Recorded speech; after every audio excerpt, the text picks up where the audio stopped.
This episode is sponsored by Indeed Prime. Indeed Prime helps software developers simplify their job search and land their dream job. Candidates get immediate exposure to the best tech companies with just one simple application to Indeed Prime. Companies on Prime's exclusive platform message candidates with salary and equity up front. The average software developer gets 5 employer contacts and an average salary offer of $125,000. Indeed Prime is 100% free for candidates, no strings attached. And when you're hired, Indeed Prime gives you a $2,000 bonus to say thanks for using Prime. But if you use the SE Radio link, you'll get a $5,000 bonus instead. So sign up at Indeed.com/SE Radio.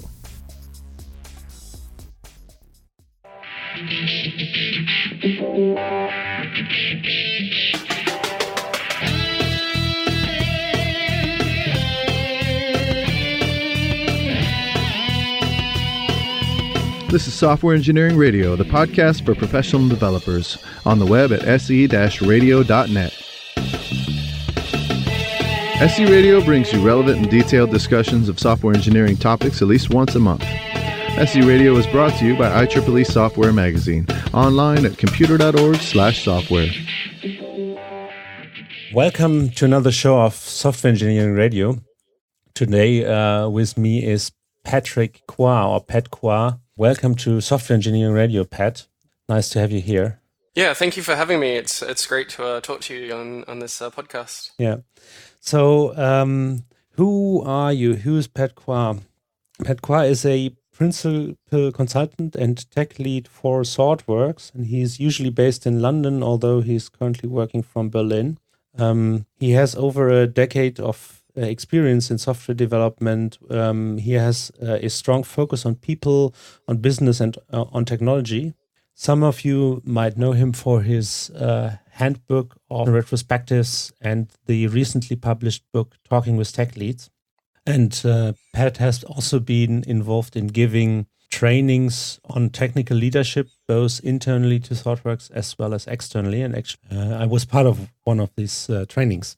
So the topic of this episode will actually be how to become, or what is it about becoming a technical lead. So that's actually perfectly fitting. Pat, is there anything more you would like to say to yourself? No, you've summarized it pretty well. Okay, perfect. Before we start, both me and Pat work for ThoughtWorks. That's why I attended one of his trainings, just to keep the log clear, I would say. And let's just start with the very first question, which comes into mind when talking about becoming a tech lead, is what is in the role of a technical lead? What is my responsibility when I become a technical lead? Yeah, the question is a really great one. And I think I want to first start off by saying that there isn't a single good definition for this, because every organization treats this role slightly different. So what I will say is, having worked with lots of different clients across different sort of organizations, I can talk about what I think I see as common characteristics around what I see a tech lead's responsibility being. In some sort of organizations, a tech lead is sometimes called a lead developer. In other organizations, it is simply called an architect.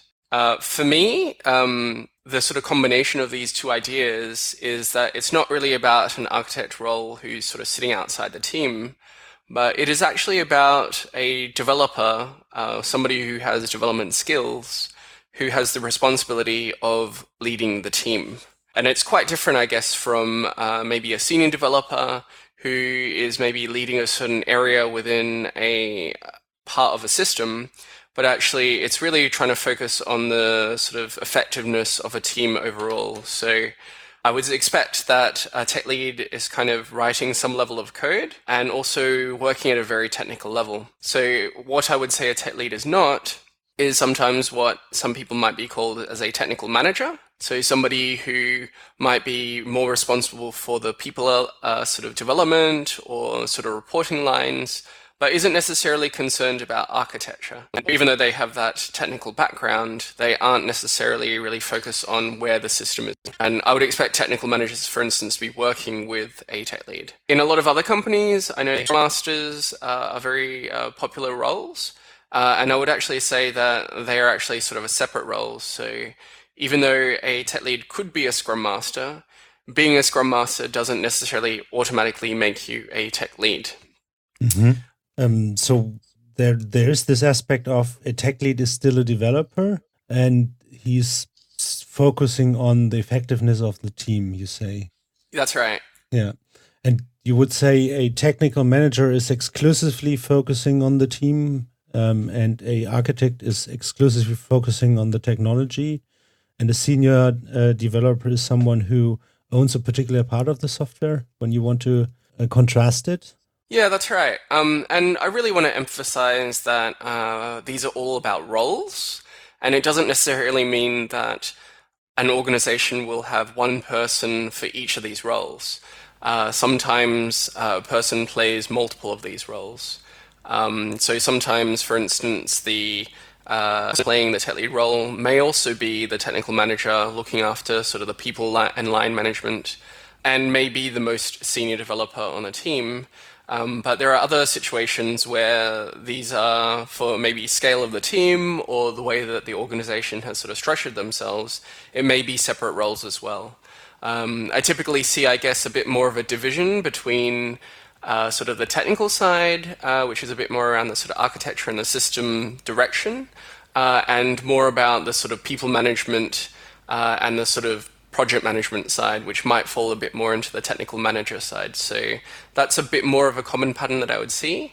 But I do really want to emphasize that it is a role, and that means that it's a collection of responsibilities. Before we dive deeper into this, can you elaborate a little bit on why a tech lead is actually needed? Yes, it's a really great question. And when I've been talking at conferences about what a tech lead is, one of the first questions I often get is, why do we need this? So this is a perfect question. And I can definitely see situations where if you're working in a, say, small team and everyone gets along really well and everyone understands what needs to do, maybe you don't need a tech lead because everyone understands and is well aligned. In my experience, that tends to be a very idealistic state. And there are actually a lot of teams that are sort of maybe in a more chaotic state and with a mix of skills. So what tends to happen is that then there's maybe a bit of confusion about how things should be implemented or what the direction of the system and architecture should be. And it's great when developers who are maybe self-empowered to make choices for themselves make decisions. But when they're working against each other, you end up with a bit of a mess. And for me, one of the key responsibilities of the tech lead is really keeping the developers sort of working effectively in the same direction. And even a very stable team who are getting along one day may end up in a situation where maybe they disagree about the sort of way or a framework or a tool, how it should be implemented or a feature, and you end up sort of with a division. And for me, that tech lead role there is to really shepherd the team to make sure that everyone's heading in the same direction for most effectiveness. Yeah. So I remember seeing a tweet you share in your presentation, which is like, in my last project, there were 10 guys with very strong opinion, and all of that were expressed in code. Is that what you're hinting at? Yeah, exactly. I think that's I put that tweet in there because it summarizes it from one different perspective. And I think if you conceptually open up a code base that you don't know, maybe you're strangers, and you open up sort of different parts of the system, I think for me, a good sign of effective tech leadership and a team working together is that in general, everything feels like it's written by the same sort of developer mindset. And when you have 10 different personalities writing code in sort of 10 different ways, it becomes a really difficult maintenance nightmare, and you tend to end up with more silos, which for me is a worry about overall effectiveness. Yeah. All right. So you have been a tech lead in multiple occasions. So today you're quite experienced, but of course there was a time when you were tech lead for the very first time. Can you describe how you felt and how it came about? Yeah, absolutely. For me, I think my first experience was pretty shocking, I guess. I was just coming back from holidays. I was working on one team, and I got a call at the airport saying that I'd be starting as a tech lead for another team the day that I got back.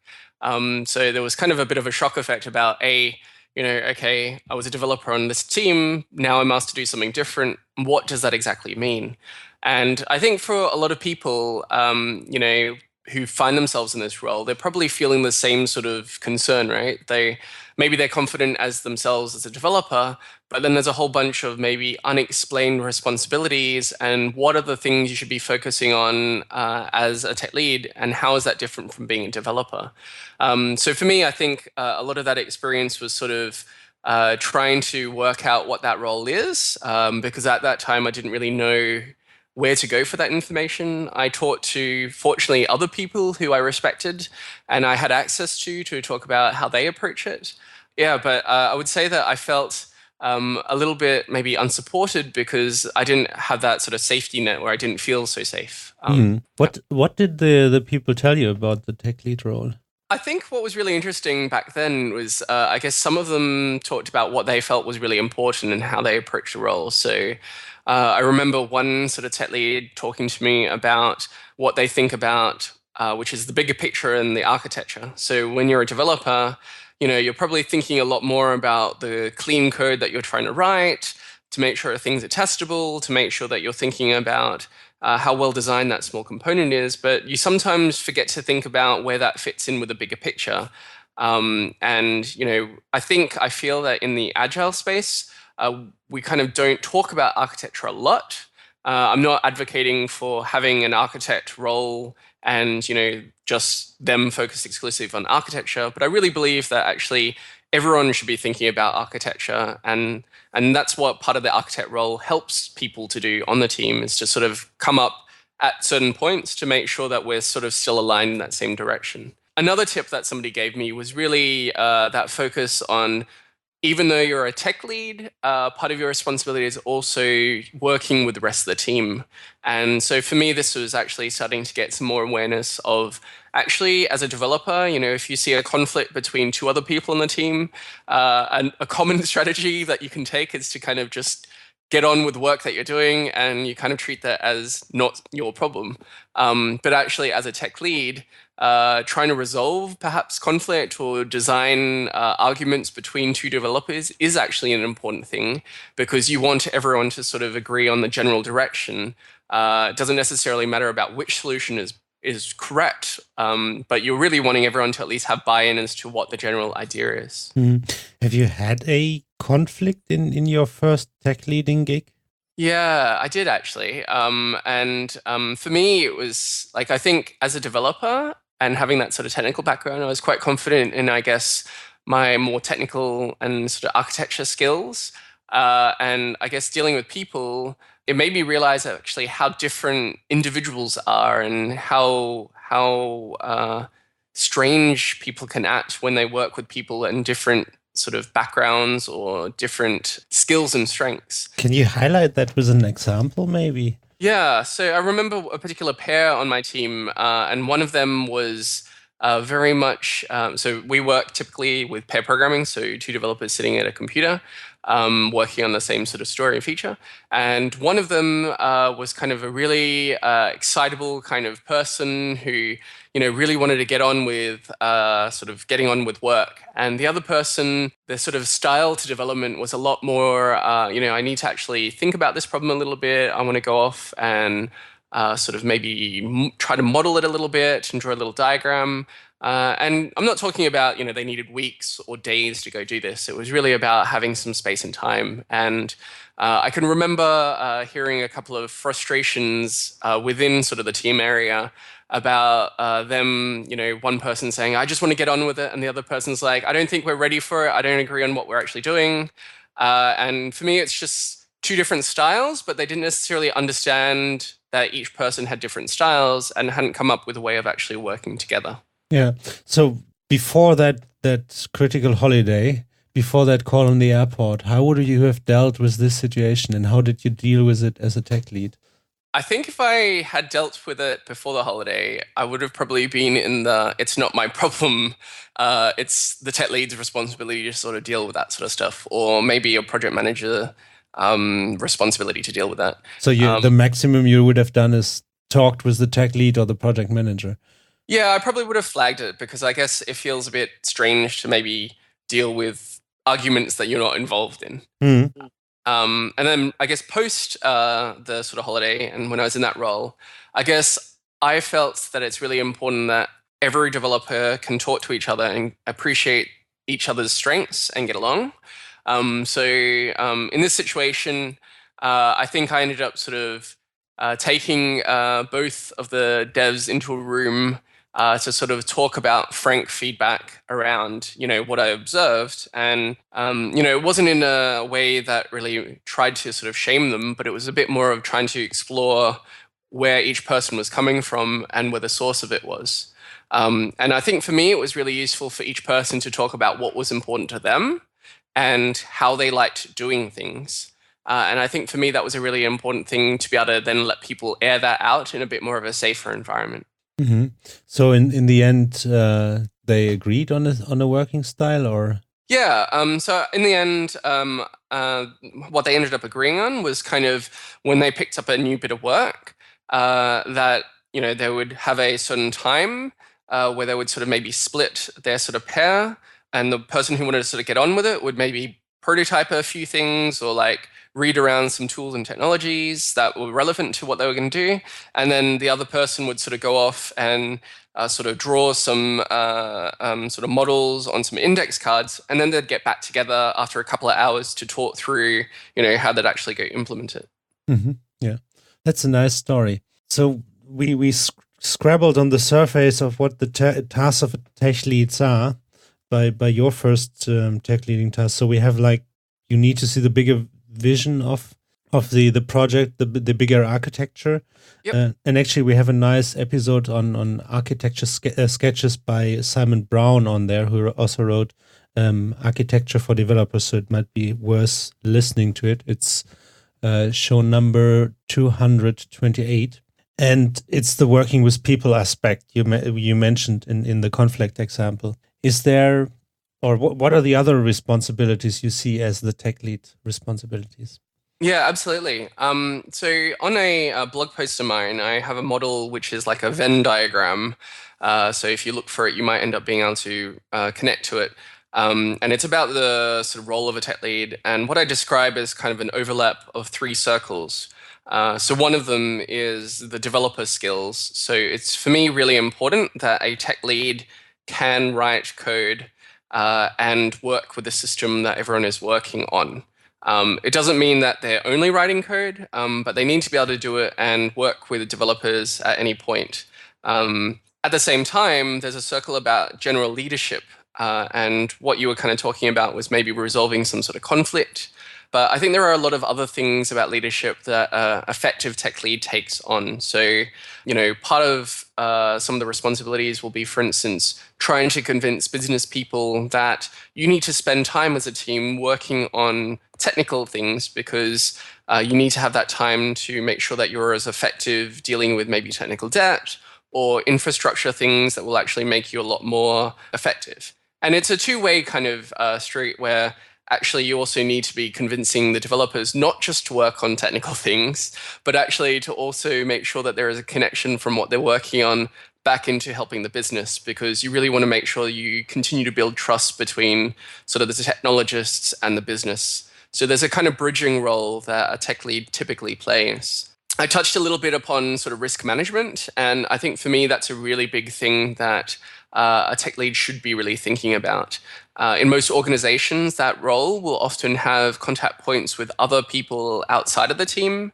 So maybe it's typically your operational type people or the support people who have to run the software that people build, or it's perhaps around sort of marketing or finance and some of the implications about the sort of software or features. And it's really about trying to make sure that overall somebody is really worrying about risk. And some teams may have a project manager, some people don't. And the tech lead also needs to be thinking about the technical risks. So for instance, when people are putting software into production, is there enough logging infrastructure in place so that if something goes down, teams know how to support the software or other people know how to support the software? Are we making the right technical choices such that we're not necessarily dependent on a particular vendor, roadmap, and if they go away, then the software ends up sort of crashing out? Or are we spending enough time sort of keeping our code clean and spending enough time on refactoring? Because that will eventually sort of kick in and sort of kill the effectiveness of the team. So I think there's general leadership type responsibilities. And then the third circle is really around the architecture. So it's really trying to help people understand more of a building a system rather than building software. So it's thinking about not just the features that people are writing on, but also the ecosystem in which that software is going to live. So thinking about it needs to be deployed on a cloud or in a Docker container, stuff like that. Absolutely. I think it's and every team's different. Some people get to run their own software or deploy into production. Other people don't get to ever see their software live, as there are different handoffs to other parts of their organization. But it's really important that the tech lead is trying to help people understand the consequences of their feedback and trying to help the developers get as much feedback about the software that they write. And part of that is making sure that they understand what's happening with their software in production. Yeah. So the blog post you're referencing to is called Tech Lead Cycles of Responsibility. I'm going to link that in the show notes. I would like to dive a little bit deeper into a few things I saw popping up there when Sure. I see the leadership and also the development thing. It's about object orientation, writing code, evolutionary architecture, stuff like risk management. For me, it feels like it's a little bit of managing the team culture. Yeah. Is that something you would see as a responsibility? Yeah, definitely. I think team culture is a really important part. And in one of the talks that I give, which is called The Geek's Guide to Leading Teams, I talk about what should a tech lead be focused on in terms of team culture. And I contrast that with if you take a team lead, they're thinking about how do they interact with each other. And actually, as a tech lead, some of the cultural things that I'm looking for, in addition to those things, are thinking about how do people approach the code that they write. And some specific examples that I look for is that, what sort of development culture do you want to cultivate as a tech lead? Because you can have that ability to influence that. A concrete example is like if you're doing continuous integrations, builds get broken. I've worked on teams where the build would stay broken because it was a bit more of a somebody else's problem type attitude. And for me, that was a reflection on, maybe a type of team culture that the tech lead didn't focus on versus other teams where it's like, as soon as it's broken, a developer springs on that and, a flag goes up and who's fixing that build. Yeah. What do you typically do to support to create that team culture? I think part of a lot of this stuff is really around bringing the team together at certain points to bring alignment. So I think alignment doesn't really happen if people are sort of working with each other day to day by itself. It can, but more often than not, people end up sort of staying at their computers and maybe not talking about some of the big issues. So I guess some of the activities that I think about if you're being an effective tech lead is maybe getting the development team together in a room to talk about some concerns that make sense for everyone to get agreement on. So for an example, like people maybe will log things in different formats, and maybe the discussion is around, okay, what's our general approach to logging and how do we make sure that we log the right level of information? Other ways of getting alignment are, for instance, getting a developer to maybe share a certain part of their system. Maybe it's about interacting with external APIs or other external dependencies, and to see if there's a general consistent approach in that. You might actually find, even in a team of 8 people, you end up with 3 different strategies for dealing with external systems, and people can learn from that.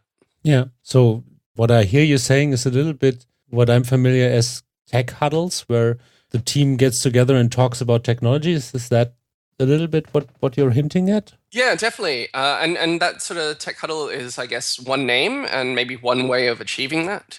Some other teams do whole group code reviews. And there's a company in the UK, Unruly, who's kind of known for, I guess, trying to push extreme programming even more to the point where, they've adopted quite regularly mob programming, where the entire team is sort of programming at the same time. Let's move on from teams culture to something else I heard you talking about, which is growing the developer, growing people. Mm-hmm. I guess that's something of a business of a tech lead. How do you approach that typically? Yeah, well, I want to actually say why it's important first, because a very common anti-pattern that I see with particularly new tech leads is that a lot of companies tend to promote maybe the best developer into this role. And I don't actually think you need to be the best developer on the team to play this role. I think you need to be a good developer that everyone respects. But I don't think you necessarily need to be a best developer. And I think one of the consequences of when the best developer is promoted into the team is that they'll want to keep writing all the code the best that they can. And what that ends up doing is creating a sort of bad systemic cycle where, they want to take maybe all the interesting problems, they want to tackle all the hard solutions, and, kind of leave the easy stuff for the rest of the developers. Now, if you flip it around the other side and you think you're a developer on that team, it's not very inspiring or exciting to be working on things that aren't so interesting. At the same time, the tech lead in this sort of bad anti-pattern is maybe torn in lots of other meetings and other things because they have other responsibilities to deal with. And so it's really hard for them to actually do a really good job as they were as just focusing as a developer. So that's why I think it's important to build the other developers. How you go to develop new developers is, I guess, really trying to help people connect to maybe new opportunities that they've not done and give them a safety blanket around that. So, encouraging people to work on areas or technologies that they've not dealt with, but maybe they have, either yourself or other people to bounce ideas off and to sort of strategize about approaches. Can you share an example how you've done that maybe with someone? Yeah, absolutely. So on one of the teams that I've worked with, we introduced the concept of sort of feature leads. And the idea was for me to sort of make sure that as a tech lead, I had a still good overview of how we were going to approach a certain area. And then each sort of developer got to maybe own kind of a feature and how we would actually end up implementing that sort of area. Yeah. As an example, maybe like how we approach authentication in this particular example. And then what that ended up doing is that I would actually pair people up just so that they had that sort of support. And they'd sort of go off, explore what we kind of needed in terms of this particular authentication. They'd talk about what tools or libraries we might end up using, how we'd approach it, and what are the potential ways that we'd end up writing or designing our code to deal with that. At which point then I got to sort of maybe help review some of that stuff to make sure there were no gaps and to make sure that it seemed to make sense in alignment with other things. And then when we were happy with that solution, we then doubled it up with maybe what you would have called a tech huddle, and then sort of got the whole team involved to make sure they understood what the general approach would be. And I guess what was really interesting is that some feature leads were maybe a lot more successful in terms of being able to come up with a solution by themselves, whereas other people needed a little bit more time in terms of saying, I don't really know where to go about even starting about how to break this down, and then would work together on maybe different approaches or, different options that they could explore. And so, this is helping people grow, and people need different ways of getting there. Yeah. So this feature lead strategy was basically giving people explicit responsibility in the team and then supporting the ones who struggled with that responsibility to do it completely on their own. Yeah, absolutely. Yeah. How do you support me? So if I'm taking over the feature lead for authentication and I don't know how to start, what would you say to me? Yeah. So I guess partly I'd sort of explain what I expect of a feature lead, which is around making sure that we meet all the requirements from the business side and assess all the potential risks of what type of authentication use cases we actually need. So part of it would be saying, okay, you probably need to talk to these sorts of people to get an understanding about how they want to interact with the system. And then, sort of they go off and sort of look at that sort of area and then talk about, okay, what sort of approach do you think we take from a technical perspective? And if there wasn't any sort of, I think part of the habits of a good tech lead is not giving all the answers straight away, but letting people find the answers for themselves. And so I do a lot of sort of questioning to work out where people are comfortable and what knowledge they already have. And if they don't know at all where to start, like the example you gave, then I might be a little bit more directive and say, okay, well, have you considered, say, looking at OAuth and these libraries in this sort of area, and all these, do we need two-factor authentication? And then, people go off and sort of evaluate that sort of fit based on the technology stack that we have. It might even involve sort of saying, okay, go off and run a spike, which is a time-boxed technical investigation where somebody comes up with a small prototype, and then we come back and we learn a little bit about that. Yeah, I typically, when I'm in such situation, I typically tell the people, oh, that's the terms I would start Googling for. Mm-hmm. Is that something you would also do? Yeah, that's definitely an option as well. Yeah. Yeah. All right. So we mentioned feature lead, which essentially is you look at the responsibility as a tech lead and find a certain area where you say, I delegate that to someone to grow him or her. Is there also an aspect of choosing the right person for that job? I think I prefer a bit more of a pool model in terms of sort of like, I guess my goal as a tech lead is I want everyone to buy into the work that they're doing because I want people who care about that. So for a lot of the sort of points, I try to avoid explicitly choosing people, and I try to get people who want to work in that area. And part of the role, I guess, which is a communication skill, is trying to get people excited about what is interesting around different areas. Because I think sometimes you can get really talking about what's not right in different systems, or that we have to get on with this work, but at the same time some of this stuff needs to get done, and there are other opportunities to do it. So I prefer to sort of say, okay, we need to look at perhaps campaign management, and we need to come up with a way of how we actually integrate that sort of technical solution with how we're going to run campaigns across this particular product. We need somebody to come up with a technical solution and the general approach of how we deal with this, and here are maybe the exciting opportunities and the people you get to work with that you don't necessarily normally get to. And then I look for volunteers. And, sometimes you don't have volunteers, at which point you might need to then choose people. But then part of that comes down to you as a leader building up that trust with the developers on your team. Have you ever been in the situation where you felt that someone volunteer too often? Yes, definitely. And I would often sort of say that explicitly. So I guess part of me as a tech lead trying to support people being successful is also watching how much stuff that they take on and trying to manage that as well. So I think on one of the teams that I worked on, I think we had a kind of guideline rule that nobody should be working on more than 2 feature areas at one time, just because there's too much work. Yeah. I remember from our trainings that you also are very deliberate in knowing where people want to develop. Can you elaborate a little bit on that? Yeah, absolutely. And I think this is something about getting to know your people. And a tool that you can use is really just spending one-on-ones with people and, asking people about what are they interested in and where do they want to develop in. And when you sort of ask people that, a lot of people don't often really have an answer because they don't really think about it. Some people have very clear goals. And so some of it is really trying to explore what are people interested in, what are maybe their concrete goals, and where do they see themselves going? And I'm looking at as a tech lead for a lot of alignment between the sort of work that's going on that is available in the environment in which we are, as well as the things and opportunities that people would like that maybe they're not yet aware of. So as an example, I have had some developers that really wanted to get into sort of this DevOps mindset of really working with infrastructure, working with sort of automation, say Puppet or Chef, or trying to actually work on that sort of stuff. Whereas other developers really don't want to deal with that. They want to focus on maybe more of the front end kind of UI type stuff, or you have developers who don't really want to look at UI type stuff, but really just want to get better at maybe the hardcore backend services and APIs. And unless you ask people, you don't really find out about these things. And this is where it's really useful to sort of spend time with sort of each developer and, maybe even do it as a group as well.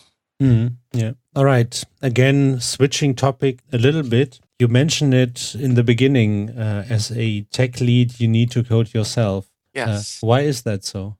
Yeah. So I think it's a really key thing. And I think for me, it's really about being able to code with the system. I have an article that I sort of refer to, which was, I think, from Computer World or Info World. And in it, this sort of author talks about how, developers tend to respect other developers because they can see the code that they write.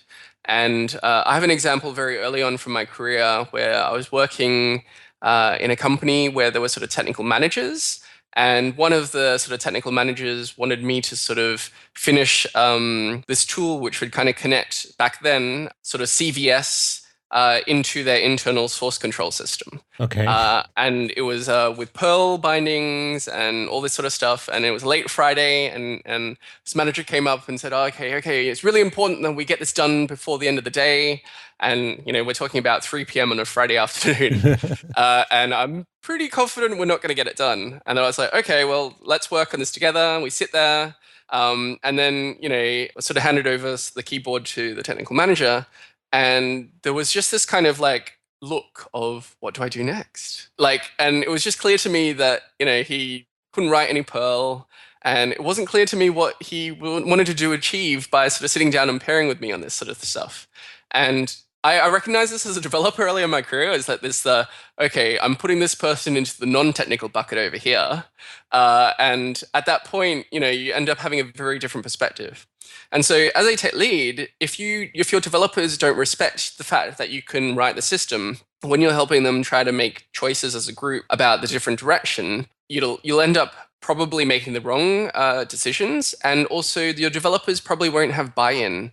And so for me, it's really important that a tech lead understands what's going on in the code. And so, you'll probably get more used to reading code than writing code, but I still think it's really important that a tech lead can contribute to the system. So, they know where to go for a particular area, and they know how to sort of add extra features in where tests would go, and be able to do that, because it's really important for maintaining that rapport, and also just the awareness of the general technical architecture and risk. Yeah. So I need to code because I need to be respected by the developers to be a successful tech lead. The second aspect was you just mentioned in the end, like you also need to know what is going on in the code to be a tech lead. Yeah, absolutely. And I see this quite a lot as well, in that tech leads, particularly maybe the too much of a offhand tech lead, where they trust the team, they do that, and then they come to the team and look at the code base 6 months later and then say, why have we got classes that are 300 lines long, and where are the sort of tests, and where are these expectations of what they thought was good code but hasn't really been happening so much because the team have been making that decision. And for me, this is about that technical risk management, which is, it's great that you trust developers and you want to give people that sort of understanding and freedom. At the same time, you also need a feedback loop to validate that, what you think is happening is actually happening. And I think for me, that's a really key thing, where as a tech lead, you need to be able to understand what the current state of the system is, to see if the balance is maybe going too far of, we're pushing out features too fast, and we actually need to spend some time on maybe redesigning. And, maybe we need to look at a different architectural approach for one part of the system rather than just keep adding to what we currently have. Mm-hmm. So when you code as a tech lead, is it pairing, or is it single-handed coding, or is it other types of coding? It's a great question, and I would highly recommend staying away from being the Lone Ranger working on particularly time-critical tasks, because you end up being a blocker. So naturally, I think one of the difficulties, which I think we'll talk a bit about later, is about time management. And it means that you won't really be able to continue working on something. So you should really try to avoid working on kind of the critical path item. And I find pairing is a really great way of working. So one of the ways that I like to work with people is, I guess, typically when we sit down with a feature or user story, we're kind of talking about our general approach, what we need to do, and we're a little bit more explicit about some of the things that we'd like to approach, so that if I end up sort of being interrupted, which I inevitably will, or I have to go to a meeting, then you can do that. Things kind of continue, and when you come back, hopefully things haven't veered off too course, or at least you can have a conversation with who you're working with. And it has a benefit of a couple of things where the person that you're working with gets to get some extra input from a different perspective. but also that, you get that sort of touch point with sort of features, and you know what's going on in the code base. So you're planning a little bit the implementation path when you start a pairing so that the other person can continue on its own when you have to go to a meeting. Yeah. So I want to highlight another bad anti-pattern because I think it's really critical here. And it actually happened on the project where I was a developer just before I became the tech lead for the first time. And my tech lead at that time had an interesting style of dealing with things that they didn't like, which meant that we would sort of go home in the evening as developers, and they would sort of magically refactor everything away in the middle of the night, check it in. And when we came in the morning, we'd be looking at the code and saying, well, why has it all been rewritten? And there was no discussion about why it was done or if it was even better, because for us, it was really puzzling and very difficult to maintain. And it created this sort of sense of disempowerment. So I really want to highlight that as a really big key tech lead anti-pattern of like rewriting everyone's code because you disagree with it. Yeah. This leads very nicely into another area, because when you are a developer, usually you have peers around you, and suddenly in the situation you describe, there is the developers and the tech lead. And I've heard you talking about tech lead being a lonely role. So how much is tech lead part of the team, and how much is it really different from the developer team? Yeah, I think so. For me, I think the tech lead is part of the team.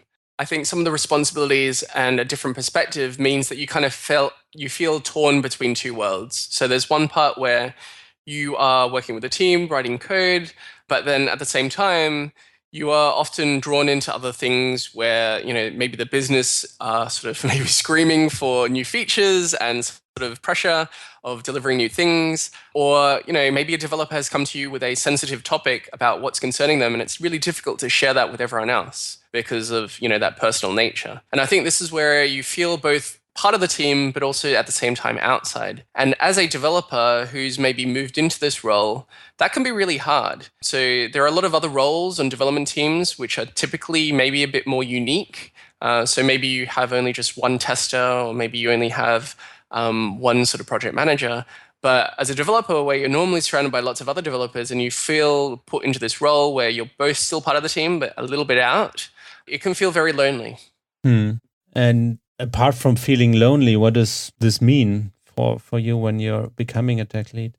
Yeah, I guess some of the things I learned the hard way is that you can deal with the problems yourself, and you can kind of keep thinking, you have to, you've been put in this position for a reason, so you're competent of being able to do this. But it's really important that you actually build your own sort of support network. And what that means is, for some topics, it's often better to talk with other people who aren't associated with your current environment. And this is what I kind of talk about a lot in the courses that I lead, which is around building your own support network. In some organizations, you may be lucky that you're working with other tech leads from other teams, or you have lots of tech leads on the same floor.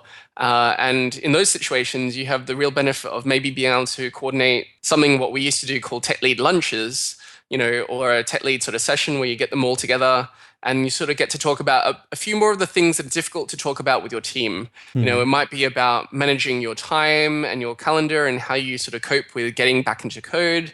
Maybe it's about, what's the best way of getting over some conflict in the teams, or what tools and technologies are other teams using that make sense that maybe we aren't even aware of because we don't have people who know about them. But things that are just really difficult to get that sort of feedback from within the team, and you need that sort of support. Yeah, I actually was once in a meeting where someone asked, okay, who of you is a manager, who's a developer, and who is an architect? And he said, a manager is the one where you are most of the time in your emails, a developer is most of the time in the IDE, and a architect is most of the time in PowerPoint. And I actually said, and a tech lead is the most of the time in his calendar. So is that something you discuss in those lunches? Can you maybe share some discussions you had in these lunches? Yeah, so the way that I've facilitated it is because obviously with ThoughtWorks, we're a consultancy, so we work with different clients. But I was lucky enough to be close to other teams who were working with close clients in the sort of neighborhood. So we got together at lunchtime because that was the easiest way for us to meet somewhere neutral. And then we try to focus on a topic of the day. So, like we all brought we had a list, sort of like a Trello board or a list of topics we wanted to talk about. So I think one of the topics at the time was like time management. How do you get yourselves away from meetings? There was another topic which was maybe about dealing with sort of developer issues. So maybe there's a developer that's maybe not gelling with the rest of the team. What are the strategies that other people would use to maybe help get some more alignment around that sort of stuff? Sometimes it was like really technical kind of topics, right? Which is like, let's review our architecture and see if it makes sense, or would you have approached our problem a different way? And yeah, we'd sort of pick a topic that we try not to focus on things that were very, very developer centric. So, because otherwise you could talk with your team, like, what's the right design pattern for this particular feature or whatever. And we really tried to focus on issues that we felt were most valuable to share with peers at the same level. Yeah. All right. That seems to be a nice synergy to build a support network. So let's look at the process of how to become a tech lead. So there was this call on the airport once you came back from holidays, and by one call you were transformed from a developer into a tech lead, kind of. Yeah. Have you been working towards it, or did it happen to you? I think it was, thrust upon me is probably the best way of describing it. And I think for me, I didn't really know where to go for support other than talking to people. And I'm thankful that I had people to talk to, but it would have also been a lot better had I been able to sort of maybe been aware about what the responsibilities were and understand how to do that. I think post that experience, I ended up looking for books around that area. And probably one of the oldest books that I found was Becoming a Technical Leader by Gerald Weinberg, which I think was a really great book and gives you lots of toolkits. But I think it really helps all sorts of people in any sort of technical environment, not necessarily just tech leads. And so for me, I think there was a bit of a gap in terms of helping people understand what does it mean to be a really sort of successful tech lead, I guess, which is one of the reasons I ended up sort of starting the book, which is a collection of interviews called Talking with Tech Leads. Yeah, we'll quickly talk about the book later. I wonder, when you suddenly start being another role, what are the things you noticed? What are the things suddenly different when you become a tech lead? Is it? I mean, it's not like you're a different person from one to the other day. No. I think part of the struggle is first when somebody sort of gives you these roles is there's a certain uncertainty and there's potentially a lot of stress going, am I actually doing what I should be doing? And it's very difficult to sometimes get a list of responsibilities or areas in which you should focus on. So I think for me, it was really not really aware about the things I didn't know. And I was conscious that there were probably things that I should be looking at, but maybe didn't know about. And I was really trying to find and talk to people about, what are those things that I'm not doing, but maybe I should be doing. At the same time, I guess I was really trying to throw myself into understanding, okay, I feel comfortable in my sort of developer level skills. There's definitely leadership skills in terms of the lead of the role. So what does that mean and where can I go to find and develop those things? So, understanding how you communicate effectively, particularly with, say, non-technical stakeholders versus technical ones. How do you resolve conflict? How do you start influencing people rather than sort of, being able to do that through code? And then also, what does the sort of technical leadership architecture stuff mean? So trying to really focus on building up skills around that area. Yeah. Is there something the developers on your team did that helped you in this transformation process? Or is there something developers could do in general when they see they have a newbie tech lead to support him? Yeah. I mean, if I think back to a couple of my teams, I think the things that help me as a tech lead is making sure that I get feedback from various sources. And one of my favorite tools for doing this is maybe as part of the one-on-ones or maybe as part of a different session, which is doing sort of 360-degree feedback cycles. So I think sometimes we can go away, and I've seen this with other tech leads where they think they're doing a great job, but actually the developers have a different perspective. And I think it's really important that as a tech lead, you ground yourself in getting that feedback about what the perspective is from your developers. It's hard to do if you haven't built up that trust, but I think it's really important, and it deepens that trust once you have that respect with your team. If you can actually talk about, what do you see me doing as a tech lead and your expectations, and am I fulfilling them? Or where do you think I may be weaker or I could improve on? And where are the things that you think I am actually doing a pretty good job? And so you can get some more perspective around that and to sort of validate that across the team. Yeah. So getting feedback is an important tool. What kind of feedback did you get, if you would like to share some of it? Yeah, so I had some feedback from my team. So this is I guess a personal thing about when I context switch a lot, I am very task oriented. And so I end up getting very, I guess it's maybe a bit more directive. And I guess this was some of the feedback that I got, which is particularly when I'm stressed, I maybe don't give enough time for people to talk about their sort of story or the pain points. And I'm really focused on what are we doing about it. And I think for me, that was a really useful sort of check-in point because when you're under stress, you don't realize how much that's affecting your behavior. And we all have different coping mechanisms for that.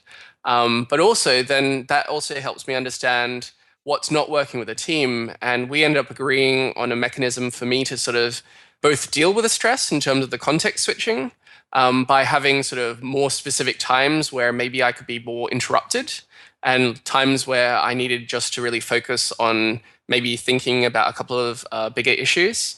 And then also it made me a lot more aware of how I was interacting with people when I was under stress.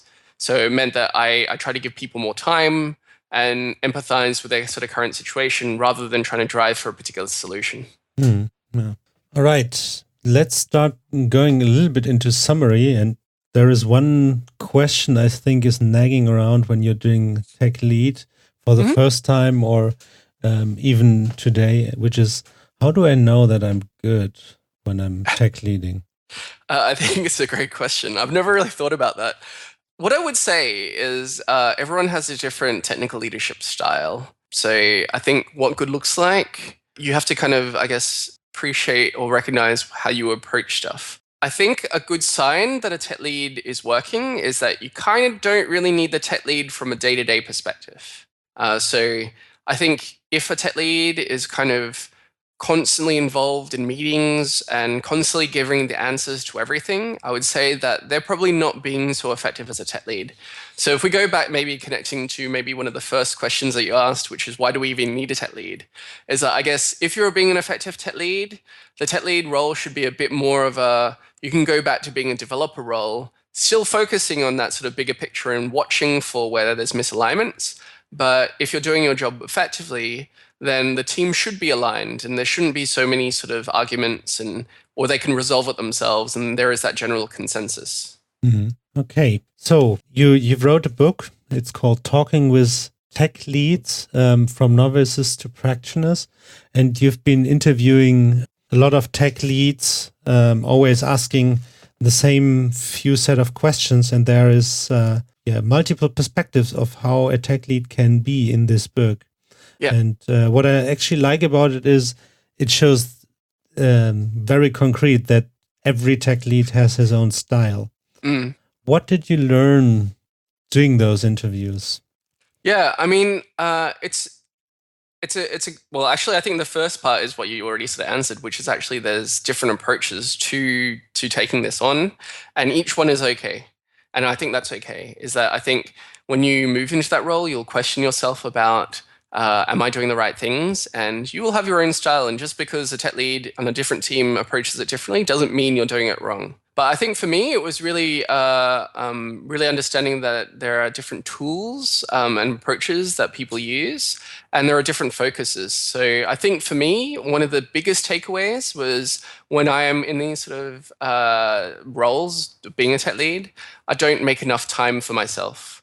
And I think that was an interesting observation from, I think it was John Pither in the book, where, it was really, he was focused very much on sort of the meditation and the being in the moment and trying to make sure that he has that time to focus on what he's doing right and to prioritize your time.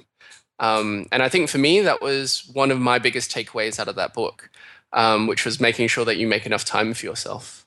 How many tech leads have you been talking with? I'm a bit lost at the moment.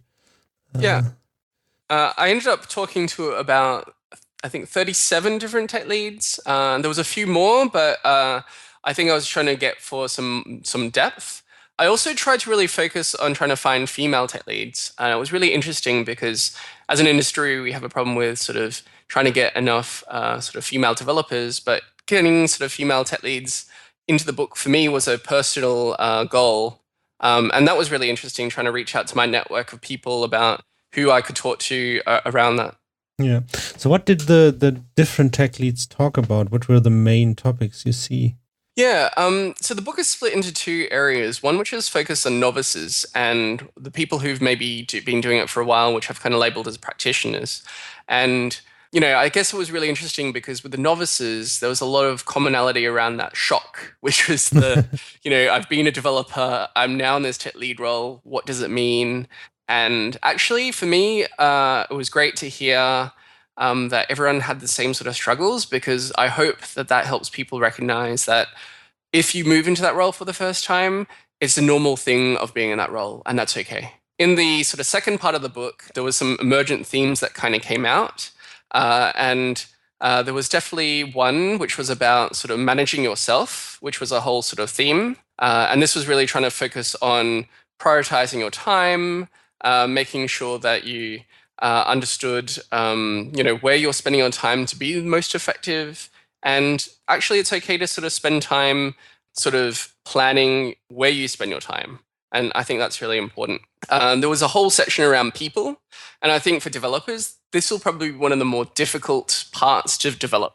So I think developers will naturally move towards maybe more technical type sort of architectural thinking, which is the tech of a tech lead, another section.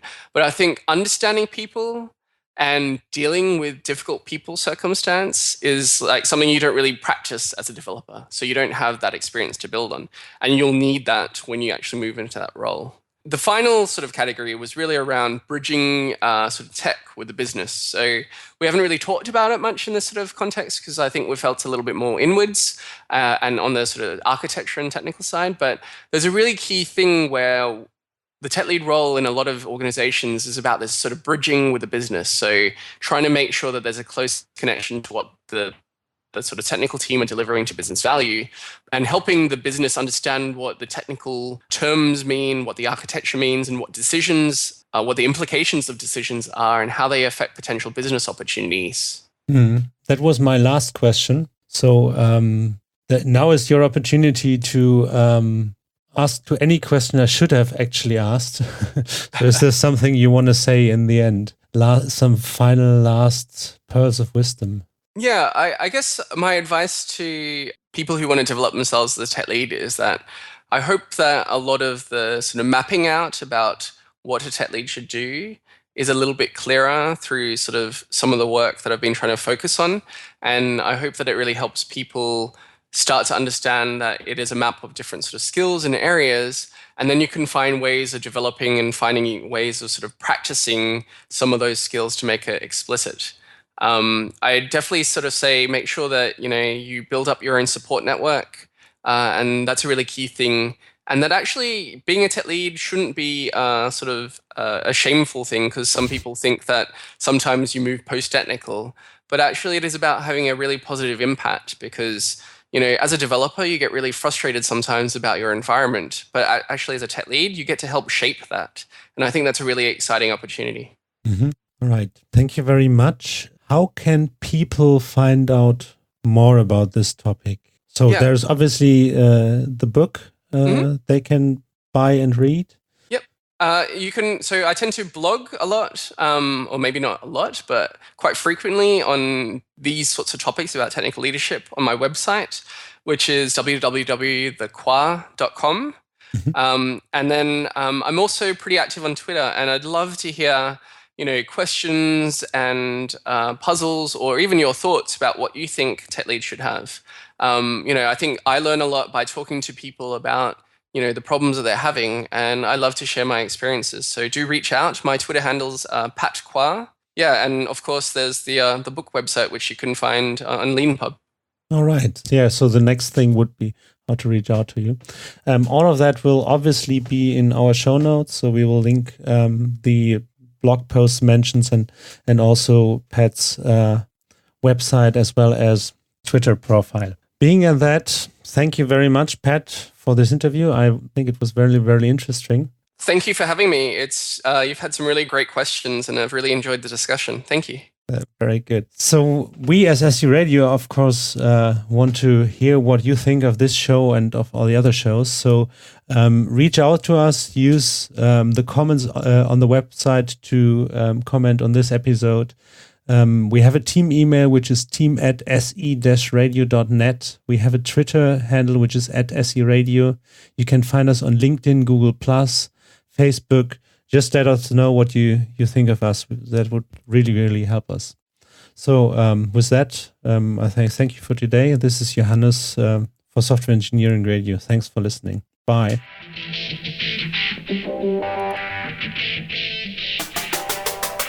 Thanks for listening to SE Radio, an educational program brought to you by IEEE Software Magazine.